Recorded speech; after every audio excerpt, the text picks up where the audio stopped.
এখানে হলো মেয়েকে সকালবেলা আমি একদম পরিষ্কার করে স্নান করিয়ে দিয়েছি, তেল মালিশ করে স্নান করিয়ে ওকে ক্রিম কাজল পাউডার সব কিছু লাগিয়ে দিয়েছি। এবার ওকে ঘুম পাড়াবো। ফাইনালি আমি সাকসেস মেয়েকে ঘুম পাড়ানোতে। আর উপর দিয়ে দিয়েছি ওর ব্ল্যাঙ্কেট গায়ে, তার উপর ওর মাথার মধ্যে একটা কাপড় দিয়ে দিয়েছি আর মোটা একটা ব্ল্যাঙ্কেটের কাভার দিয়ে দিয়েছি, যাতে ওর চমকিয়ে না ওঠে, ঘুমটা না ভাঙে। মশারিটা টানিয়ে দেবো আর বিছানাটা এখন গুছিয়ে নেব। ওকে ঘুম পাড়ালাম, শুধু ওই সাইডটা ঠিক করে ওকে ঘুম পাড়ানোর চেষ্টা করলাম। তো মেয়ে আমার ঘুমিয়ে পড়েছিল, তারপরে দেখি আবারও উঠে গেছে। এবারে কি করি, আমি মাথা চুলকাচ্ছি দাঁড়িয়ে দাঁড়িয়ে যে এবারে কি হবে। এই মেয়ে তো উঠে গেছে, এবারে আমি রান্না করব কিভাবে, বাদবাকি কাজ করব কিভাবে, এ তো কোনো মতেই ঘুমোচ্ছে না। তারপরে ওকে থাপড়িয়ে থুপড়িয়ে যেভাবে চেষ্টা করে ঘুম পাড়িয়ে দিয়েছিলাম ঘুম আবারও। তারপরে ভাবলাম যে না, কাত করে দিই, তাহলে ভালো ঘুমোবে। তারপর আবার কাত করে দিলাম। কাত করে দিলে বাচ্চাগুলো কিন্তু খুব সুন্দর ঘুমোয়। তো সেই কাত করে দিয়েছি, তারপরেও আবার ঘুমিয়ে পড়েছে। আর এটা কাভারটা দেওয়ার কারণ হলো বারবার চমকে চমকে উঠে, তো সেই জন্য না, এটা দিয়ে দিলে একটু ভারী, বুকের মধ্যে একটু ভারী কিছু দিলে বাচ্চারা কিন্তু চমকে ওঠে না। তো ভারী একটা জিনিস দিয়ে দিলাম, তাহলে ও চমকে উঠবে না। আর সেরকম ভারী না, ব্ল্যাঙ্কেটের কাভার বুঝতেই পারো, হালকা একটা। আর এবারে মশারিটা নিয়ে দিব, যাতে মাছি এসে ওর কানের সামনে ভ্যান ভ্যান করে ওকে উঠিয়ে না দেয়। তো চলো এবারে মশারিটা টানিয়ে নিই। কোনটা টানাবো, কোন সাইডটা মানে দেবো যাতে ওকে ছোট হয়, মশারিটা ছোট করে টানিয়ে দিতে পারি, খুঁজেই পাচ্ছিলাম না। তো যাক, ফাইনালি পেয়েছি। আর এক সাইডের এক কোণাটা টানিয়ে দিলাম ওইখানে, আর এবারে চারিদিক দিয়ে ভালো করে গুছিয়ে দিলাম। তো দেখো তো, একদম সুন্দর মনে হচ্ছে না যে বাচ্চাদের মশারি টানিয়ে দিয়েছি? ওরকম লাগছে না দূরের থেকে? তো সেই বড় মশারিটা এভাবে করে টানিয়ে দিই আমি সব সময়।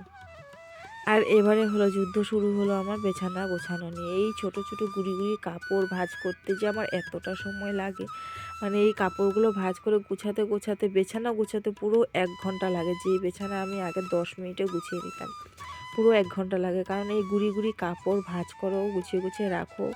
ভাবছি একটা না, এই যে 3 থাকে 4 থাকার একটা ডাব্বার মতন দেখেছি, মানে কীরকম যেন, সব ব্লগারদের ঘরেই থাকে, কীরকম যেন একটা আছে না, ওটার নাম কি আমি জানি না, তো কাবার্ডের মতনই ওরকম দেখেছি। ওইটা ভেবেছিলাম আনবো, কিন্তু আনবো যে এনে ভেবেছি এই চিপা দিয়ে রাখবো, কিন্তু আবার ভয়ও লাগে, যদি ওটার ভিতরে কিছু ঢুকে বসে থাকে তা ও তো দেখতে পারবো না। তো ওর বাবাকে বলেছি, ও বাবা বলে যে দেখি, এনে দিবে মনে হয়। ওটা এনে দিলে ভালো হবে, যখন যেটা কাপড় বের করার ইচ্ছা থাকবে কোনটাতে একটাতে কাপড়গুলো রাখবো, তাহলে মানে এইভাবে এলোমেলো হবে না, সব কাপড় গোছানো থাকবে কিন্তু। গুড মর্নিং বন্ধুরা, welcome back to my channel Puja Bongaigaon daily blog. নতুন আরেকটি ব্লগে তোমাদের সবাইকে অনেক স্বাগত, অনেক ভালোবাসা জানিয়ে আজকে নতুন আরেকটি ব্লগ শুরু করছি। গুড মর্নিং বলে দিলাম, এখন 12টা পার হয়ে গেছে, কি করব। গুড মর্নিং গুড ইভিনিং কখন কি হয়ে যাচ্ছে কিছুই বুঝতে পারছি না। 12টা বেজে পার হয়ে গেছে, সবে মাত্র সকালে খাবারটা খেলাম। খেয়ে দিয়ে এবারে হলো স্নান করতে যাব। ঘর মোটামুটি গুছিয়েছি, শুধু বিছানাটা এখনও ঘরঠর গোছানো হয়নি, সময় নেই এখন হাতে। আগে স্নান করবো, স্নান করে ভাত বসাবো, তারপরে ঘরটাকে গোছাবো। ওইদিকে মাম্মাম ঘুমোচ্ছে, আর বাবু ওদিকে স্কুলে গেছে। তো স্কুলে যাবে না আজকে, বলছে এক্সাম এসে গেছে, শুধু রিভিশন করাচ্ছে, স্কুল যাব না। না বাবা, স্কুল যাও, স্কুল যেতে হবে। তো সকালবেলা ওই যে পটাপট করে স্কুল গেল, রেডি ফেডি করে দিলাম, স্কুল গেল। তো এখন 1:30টার সময় বাবা নিয়ে আসবে, ওর বাবা আসবে, এসে ওকে দিয়ে চলে যাবে আবার। তো দুপুরে খেতে আসবে না আজকে বলেছে। সকালবেলা আমার মনে ছিল না ও খেতে আসবে না বলে, আমি বলেছিলাম একটু পনির আর ফুলকপি আনতে, কারণ কি ঘরে সেরকম সবজি বাজার ছিল না। আর রোববারে বাজার করেছিল, রোববার দিন সেরকম বাজার করেনিও, তো সেই জন্য বাজার ছিল না। শুধু কোয়াশ ছিল আর উচ্ছে আলু এগুলো ভাজা, এগুলো ছিল। তো ভাবলাম যে কি রান্না করব, বললাম যে পনির নিয়ে এসো, একটু পনির করব। তো সকালবেলা ও বাজারে গেল, পনির নিয়ে আসলো। তারপরে আমার মনে পড়েছে, মানে যাবে যখন তখনই ও মনে পড়েছে। পরে আমাকে বললাম কি যে পনির আনার দরকার নেই, থাক গিয়ে, তুমি তো থাকবে না, আমি আলু সিদ্ধ সিদ্ধ করে নেব। বলে তোমাদের মুখ নেই, তোমরা খাবা না। তো আমি বলছি থাক, আমরা আলু সিদ্ধ খেয়ে নেবো, তুমি না থাকলে তো রান্নাবান্না ঝামেলা করবো না। বলে না, নিয়ে আসি। পরে যে পনির নিয়ে আসছে, ফুলকপি নিয়ে আসছে, তো ওগুলো কাটাকাটি বাছাবাছি পরে করবো। আগে স্নান করে পুজোটা দিতে পারছি না, কি অসুবিধা লাগছে, পুজো দিতে পারছি না। গেল বৃহস্পতিবার দিন, আজকে বৃহস্পতিবার, গেল বৃহস্পতিবার দিন আমার ভীষণ মন করছিল পুজোটা দেবো বলে। তো কোনো মতে পুজো দিতে পারছিলাম না, মানে সব কিছু বের করেছিলাম ধুবো বলে। পরে না কি মনে হলো, বললাম যে না আজকে দেবো, আবার দেবো না, ঠাকুরটা আমার কি হবে, সেই জন্য আর দিলাম না। ভগবান দেখি কতদূর কি করে। সামনে বছর থেকে যদি কিছু একটা উপায় হতে পারে তাহলে সামনে বছর থেকে ঠাকুরটা অন্তত পক্ষে পুজো দিতে পারবো, যদি একটা রুম অন্তত পক্ষে বানাতে পারি তাহলে। তো আমি ওকে বলেছি কি হাফ ওয়াল করে বা নিচটা পাকা করে মলিবাসের বেড়া দিয়ে করে একটা রুম বানানোর জন্য। তো এবছর ওইভাবে করেই করতাম যদি হতো, কিন্তু হলো না, দেখি নেক্সট ইয়ার কী হয়। তো চলো, কপালের উপরে সব কিছু, কপালে থাকলে হবে, না থাকলে নেই, তাই না? তো চলো আজকে ব্লগটা এখান থেকেই শুরু করলাম, তোমরা দেখতে থাকো। আশা করছি তোমাদের আজকে ব্লগটা ভালো লাগবে। তো চলো এখন গিয়ে স্নান করে নিই, স্নান করে তারপরে আসছি আবার।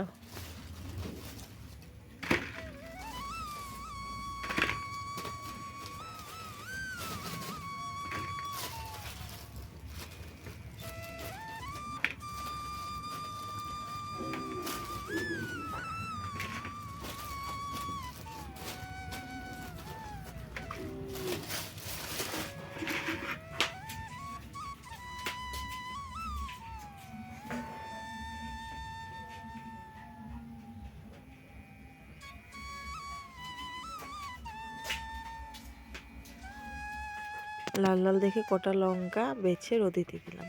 আর সকালবেলা বলেছিলাম ওকে পনির নিয়ে আসতে, তো সেই পনির নিয়ে আসছে। আমি বলেছিলাম পরে দিয়ে আবার আনতে, না, তো ও বললো তোমরা খাবে না নাকি, সেইভাবে আবার নিয়ে আসছে। তো পনিরগুলোকে এখন পিস পিস করে কেটে নিব, আলু ফুলকপি দিয়ে পনিরের রসা করব। আর লাল লাল লঙ্কাগুলো রোদে দিলাম, কারণ এখন তো বর্ষাকাল আসছে। তো বর্ষাকাল আসলে পরে কিন্তু লাল লাল লঙ্কাগুলো যদি থাকে সেগুলো লঙ্কা বেটে তরকারি খাওয়া যায়। বর্ষাকালে লঙ্কার দাম যে বেশি হয়, মানে লঙ্কা এনেও ভালো লাগে না, তখন সেই কালো কালো একটা লঙ্কা পাওয়া যায়, ওই লঙ্কাটা খেতে ভালো লাগে না। আর শীতকালে তো নানান রকমের লঙ্কা, মানে লঙ্কার বলাই যায় না, এত এত রকমের লঙ্কা পাওয়া যায়। বাজারে গেলে 4-5 রকমের লঙ্কা কিন্তু দেখা যায় এখন, আর শীতকালেই দেখা যায়, গরমকালে কিন্তু দেখা যায় না। তো আমাদের বাড়িতে যেগুলো লঙ্কার গাছ গেড়েছে সেগুলো বলে 12 মাসের লঙ্কা। তো দেখি বর্ষাকালে তো আমাদের বাড়িতে যেই জল উঠে সেই জলে লঙ্কা গাছ থাকবে কি নেই সেও আবার বড়, বহুত বড় কথা। তো 3-4টা গাছ যে গেড়েছে সবগুলো গাছের মধ্যে কিন্তু লঙ্কার ফুল এসছে, আর একটা দুটো করে লঙ্কা ধরেছে। তোমাদের দেখানো হয়নি অবশ্য, কিন্তু আমি দেখাবো তোমাদের একদিন। যেরকম বেগুন গাছে বেগুন ধরেছে, লাউ গাছে লাউ ধরেছে, ওরকম কিন্তু লঙ্কা গাছে লঙ্কাও ধরেছে। আর সাথে আমাদের গাছে একটা ওলকপিও হয়েছে, সেটাও তোমাদের অবশ্যই দেখাবো। তো ডুমো ডুমো করে পনির কেটে নিয়েছি, এবার নুন হলুদ মেখে নিলাম আর পনিরটাকে দিয়ে দিলাম গরমে। বললাম তোমাদের আলু ফুলকপি দিয়ে পনিরের রসা করবো, ফুলকপিটা ভাপ দিয়ে নামিয়ে নিয়েছি, কারণ ফুলকপি ভাপ না দিলে খেলে তো হয়ে গেছে, গ্যাস হয়ে যাবে। তো নুন হলুদটা না পনিরে ভালো করে মাখা হয়নি, তো উপর দিয়ে ছিটিয়ে দিয়েছিলাম। এবারে যেটা মানে থালাতে ছিল সেটা খুন্তি দিয়ে উঠিয়ে আবার পনিরের মধ্যে দিয়ে দিলাম। পনিরটা খুব ভালো ছিল আজকে, একদম সফট ছিল পনিরটা। পনির ভাজাটা হয়ে গেছে, পনির ভাজাটা নামিয়ে নিয়েছি, তারপরে ফুলকপি আলু ফোড়নে দিয়ে ভালো করে মশলা দিয়ে কষিয়ে নিচ্ছি। এবারে পরে যখন কষানো হয়ে যাবে তারপরে একটু ঝোল দেবো, দিয়ে তারপরে এলাচ বাটা দিয়ে নামিয়ে নেবো। এই যে পনির ভাজাটা নামিয়ে নিয়েছি, ভাত হয়ে গেছে, আর এখানে রয়েছে উচ্ছে আর আলু কুচি কুচি কেটে নিয়েছি। উচ্ছে আলু ভাজা করব। উচ্ছে আলু ভাজা কিন্তু গরম গরম ভাতের সাথে কিন্তু দারুণ লাগে খেতে।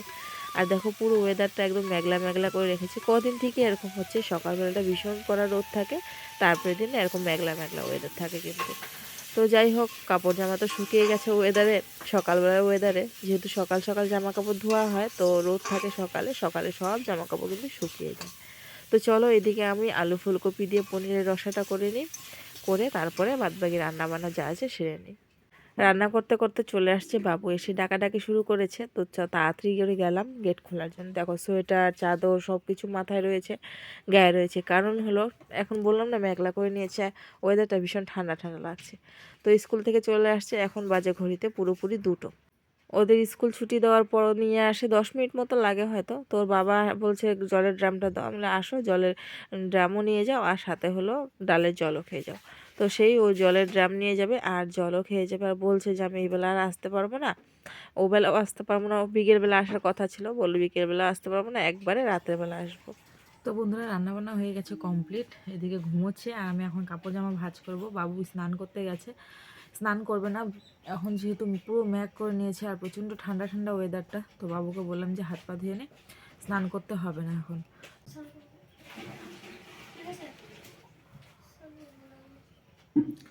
তো যে হাত পা ধুয়ে চলে আসবে ঘরে।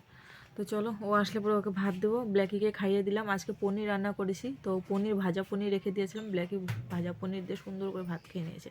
পনির হলে ব্ল্যাকির আর কিছু দরকার নেই। তো ভাত খেয়ে নিয়েছে, এখন ওকে ভাত দেবো, তারপরে আমরা খাওয়া দাওয়া করবো। তো বন্ধুরা খাওয়া দাওয়া হয়ে গেছে আমাদের কমপ্লিট।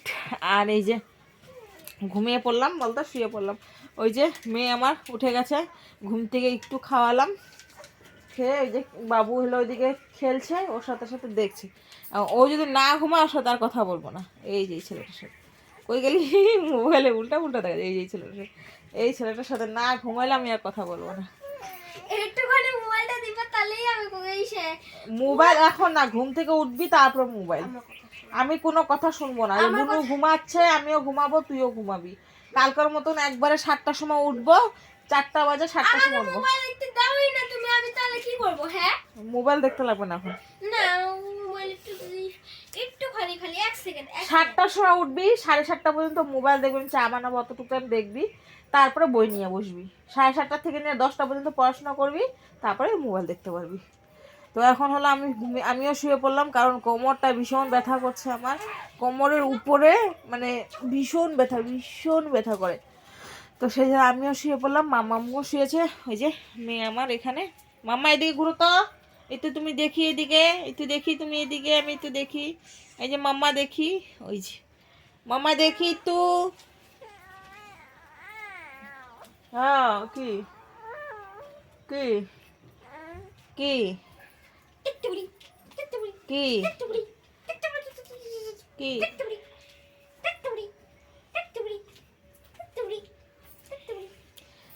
তো চলো বন্ধুরা, এখন ঘুম থেকে উঠে তারপরে আবারও দেখা হচ্ছে তোমাদের সাথে। কুনাল পাপা আসেনি, বৌদিদের বাড়িতে ভাত খেয়ে নিয়েছে, বৌদি এখানে রান্না করেছিল, তো ওইখানে খেয়ে নিয়েছে। পেশেন্ট আছে, সেই জন্য হলো আসতে পারলো না। তো সেই জন্য বলছে আমাকে এই মানে সন্ধ্যের সময় আসতো, তো সন্ধ্যের সময়ও আসতে পারবে না, সন্ধ্যের সময়ও কাজ আছে। তো সেই জন্য একবারে রাতের বেলা আসবে। তো যাই হোক, কাজ থাকলে তো মানে থাকতেই হবে, পেশেন্ট থাকলে তো থাকতেই হবে। তো সেই জন্য হলো ওইখানে আছে। আমরা এখন খাওয়া দাওয়া করে নিয়েছি মা ছেলেদের মিলে। মেয়ে আমার তো খেয়ে নিয়েছে একবার, আবার এখন ওকে খাওয়াবো, খাইয়ে দিয়ে ঘুমাবো। মুখের মধ্যে হাত ঢুকা দে। তুই হাত ঢুকাই দিছিস? না, আমার মুখের মধ্যে আমি দিবি না কিন্তু, তাহলে ওই হাত আবার মুখে দিবে, অন্নপ্রাশন হয়ে যাবে। হ্যাঁ।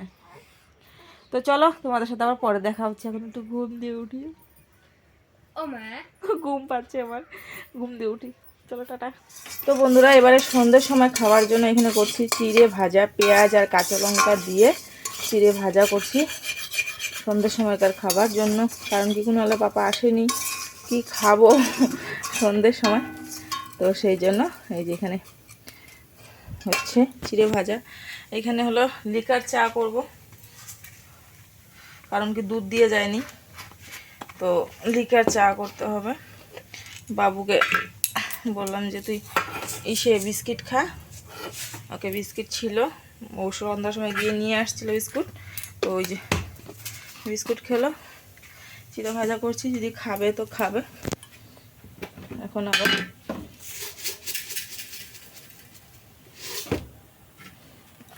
নাহলে তো আর করার কিছু নেই, না খেলে, তাই না? তো চলো, একদম অল্প তেল দিয়েছি, নাহলে গ্যাস হয়ে যাবে। আমার কিচ্ছু খাবার সহ্য হয় না এখন। চলো হতে থাকে, ভালো লাগবে কিন্তু খেতে, নুন চিনি দিয়েছি না, ভালো লাগবে খেতে। আর এদিকে চা হোক। তো বন্ধুরা, এই যে চিড়া ভাজা, আর এই যে এখানে চা, এই যে এখানে মাম্মাম, এখানে বাবু। তো চলো চিড়া ভাজা খাবো। ব্ল্যাকিকে বিস্কুট দিলাম, ব্ল্যাকি বিস্কুট খেলো, আর আমরা এখন চিড়া ভাজা খাবো। তো চলো সন্ধ্যে চাটা খেয়ে নিই। জীবনী কি দিছিলে? আ আ আকার আ আ আ আ আ, এই যে এরম আ জীবনী শানশানি বলি চলে।